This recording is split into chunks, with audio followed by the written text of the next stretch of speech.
Hello friends, welcome back to our YouTube channel. If you like this video, please like, share and subscribe. I'll share our videos commanded by our experts, so let's begin. If you like, please like, share and subscribe. So let's begin our today's topic. Let's begin. We all know the feeling. You finally find the exact video you've been searching for, you tap the thumbnail, and instead of your content, you are immediately hit with an unskippable wall of blaring advertising. DuckDuckGo recently rolled out a built-in browser update designed to fix this entirely. Without you having to install any third-party extensions, their browser now automatically strips away all pre-roll and mid-roll video ads. Most privacy tools that block this much tracking end up breaking the layout of the website. This update, however, keeps the standard site functionality intact. Your watch history, your saved playlists, and recommendations all work as expected. On paper, this is the solution we've wanted for years. It targets the internet's most annoying daily friction without forcing you to change your viewing habits.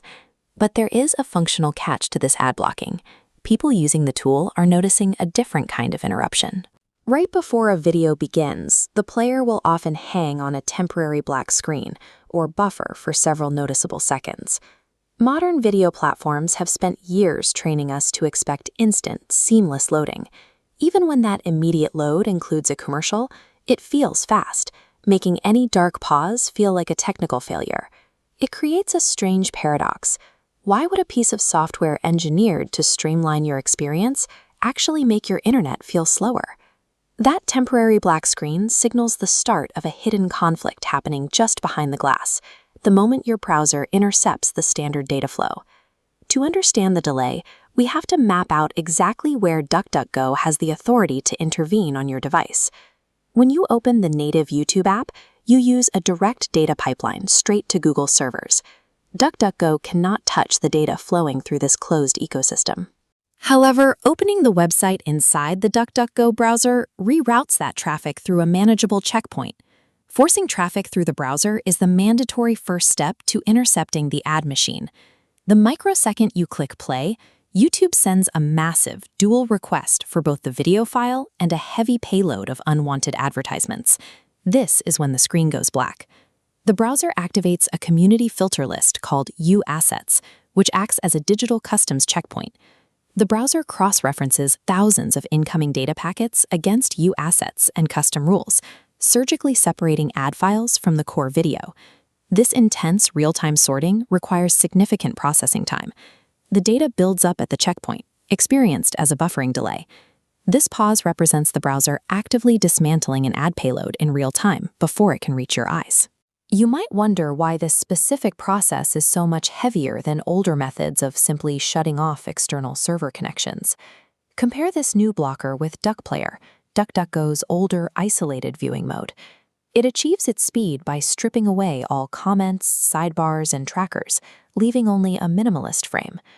But because this new tool runs on the standard YouTube interface, it has to extract the video ads while keeping the complex architecture of the surrounding web page perfectly stable.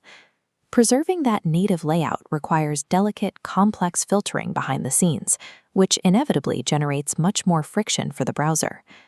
If we step back from the browser technology, this delay reveals the underlying architecture of the modern internet.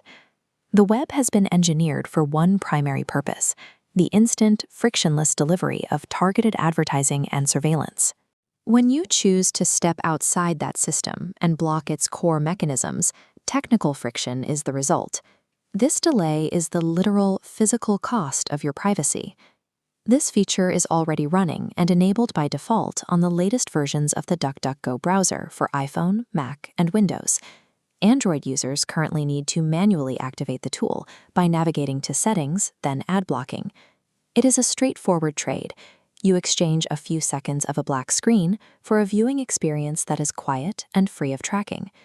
Choosing to tolerate a slightly slower internet allows for a much cleaner one, shifting the priority from the platform's speed back to your own control. We all know the rhythm of staring down a 5-second countdown timer in a dark room, tapping our screen over and over, just trying to skip a mid-roll ad so we can get back to our video. Historically, dodging these interruptions required a binary choice. you pay Google for a monthly premium subscription, or you rely on third-party browser extensions. But extensions introduce friction. They demand manual installations, they require frequent updates, and because they operate on top of your browser, they can break native site features or cause pages to load incorrectly. Most viewers are looking for a zero-setup solution, a tool that removes video ads immediately while leaving the native YouTube interface, the comments, and their saved playlists intact. DuckDuckGo recently updated its browser applications to address this. They have integrated YouTube ad blocking directly into the browser code across Mac, Windows, and mobile, removing pre-roll and mid-roll ads without requiring any extra software. Ad blocking is moving from an external add-on that users have to manage themselves to an integrated feature of the browser itself. The feature is enabled by default on iPhone, Mac, and Windows. Android users currently need to manually opt in through their settings menu, though DuckDuckGo plans to make it the default soon. To see how it works, we have to look at the exact millisecond your browser requests a specific video from YouTube servers. When that request hits, Google responds by sending back the requested video content alongside a separate batch of ad-serving requests. A standard web browser takes both of those incoming data streams and renders them at the same time. Because of how the site is structured, the pre-roll ad is played before the main video can physically begin. To eliminate the ad without breaking the video player, a browser must identify that secondary data stream and sever it in real time before the page renders on your screen. DuckDuckGo achieves this by using a map of known ad domains rather than building a blocking algorithm from scratch. The browser integrates uAssets, a community-maintained repository of filter lists from uBlock origin. This list acts as a catalog of Google's specific ad-serving mechanisms. As the YouTube data flows in, the browser cross-references the incoming requests against the uAssets list and its own custom rules. It drops the ad stream while letting the video data pass through to the screen. This method is different from DuckDuckGo's older tool, DuckPlayer. DuckPlayer is an isolated, tracking-free frame. It strips away all video ads, but it also removes the comments, the sidebar recommendations, and the standard YouTube layout. This new update runs on the standard YouTube interface instead. It keeps your watch history, the recommendation algorithms, and your saved playlists functional. The browser removes the targeted ad requests without altering the surrounding interactive layout that makes the site work. Inserting a real-time filtering process into the page load does lead to observable changes in how the video behaves. You may notice slightly longer buffering times or see a temporary black screen for a few seconds before a video begins. This happens because the browser's engine is using those extra seconds to actively intercept and discard Google's ad requests before the video can be displayed. There is also a platform limitation. This ad blocking is strictly confined to the DuckDuckGo browser environment. If a link forces your phone to open the native mobile YouTube app, you leave the browser's filter behind, and the ads will return.